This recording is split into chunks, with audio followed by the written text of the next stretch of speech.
요한복음 14장 1절을 같이 보시겠습니다. 너희는 마음에 근심하지 말라. 하나님을 믿으니 또 나를 믿으라. 아멘.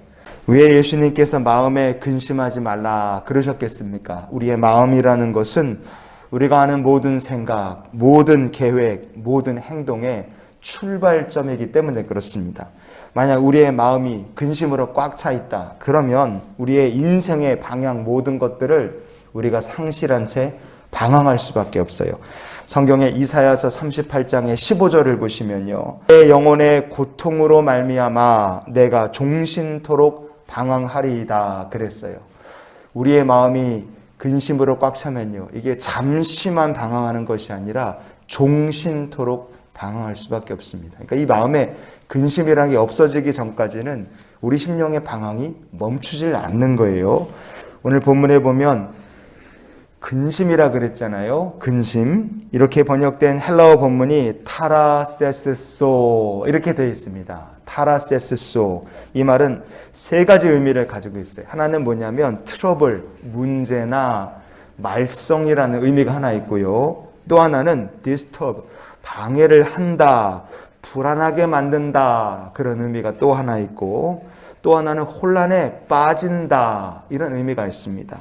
문제 그리고 방해, 혼란 이런 의미를 가진 말이 타라세스소라는 말이에요. 자, 그러면 마음에 근심이 가득하면 성도의 신앙에 어떤 문제가 찾아오냐 이거예요. 우리가 어떤 문제를 겪게 되느냐? 첫 번째로 우리가 하나님을 신뢰하지 못하게 됩니다. 우리의 신앙의 문제가 트러블이 발생해요. 그래서 주님이 이렇게 말씀하셨어요. 하나님을 믿으니 나를 믿으라. 아멘. 마음에 근심이 가득할수록 우리가 어떤 문제, 어떤 트러블을 겪게 됩니까? 구원의 하나님을 우리가 신뢰하는데 문제가 생깁니다.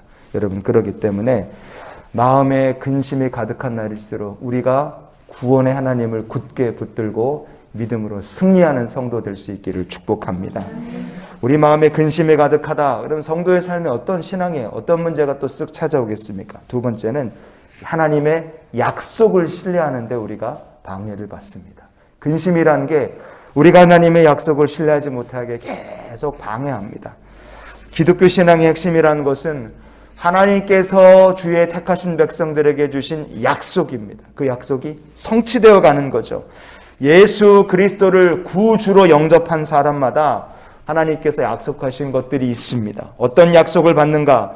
주님께서 제자들에게 성령을 보내시겠다 약속하셨어요. 볼지어다 내가 내 아버지께서 약속하신 것을 너희에게 보내리니 그러셨어요. 예수님 약속하신 것 그대로 우리가 성령 받는 하나님의 백성 될 수 있기를 축복합니다. 또 성도에게는 어떤 약속이 있느냐? 시험을 참는 성도에게는 생명의 면류관이 약속되어 있습니다. 야고보서 1장 12절 말씀은 같이 찾아보시겠습니다. 이는 시련을 견디어낸 자가 주께서 자기를 사랑하는 자들에게 약속하신 생명의 면류관을 얻을 것이기 때문이라. 아멘. 우리가 어떤 시련 환난이 와도 끝까지 주님을 사랑하는 마음으로 우리가 인내할 수 있기를 원합니다. 시련을 참는 자는 나중에 약속하신 생명의 면류관을 받게 될 줄 믿습니다. 성도에게는 또 뭐가 약속되어 있느냐? 새하늘과 새 땅도 약속되어 있어요. 베드로후서 3장 13절에 보면 우리는 그의 약속대로 의가 있는 곳인 새하늘과 새 땅을 바라도다 그랬어요. 우리가 하나님의 약속으로 새하늘과 새 땅을 받은 사람인 줄 믿습니다. 그리고 주의 백성에게는 무엇이 또 약속되어 있느냐? 영원한 생명이 약속되어 있습니다. 요한 1서 2장 25절 한 군데 더 보시겠습니다. 그가 우리에게 약속하신 것은 이것이니 곧 영원한 생명이니라. 아멘.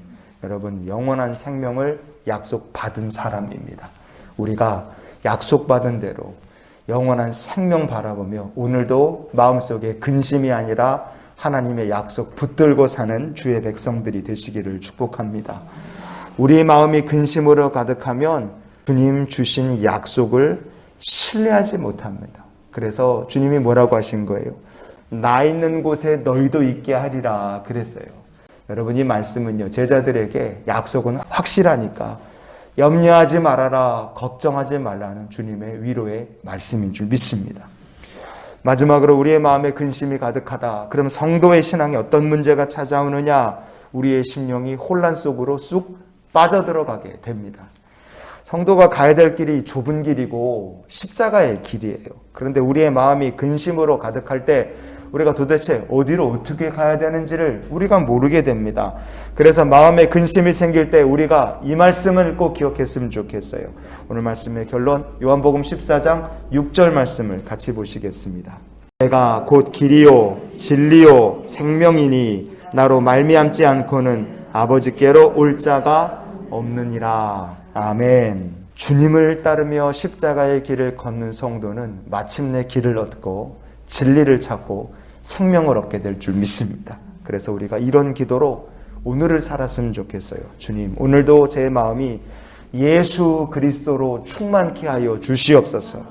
주님을 굳게 붙잡을 때 우리를 불안케 만드는 사탄의 방해를 이기고, 예수를 굳게 붙잡을 때 성도를 혼란케 만드는 마귀의 시험도 우리가 승리하고 넘어가게 될 줄 믿습니다. 오늘도 예수 그리스도로 충만함을 얻는 귀한 날이 되시기를 주의 이름으로 축원을 드립니다.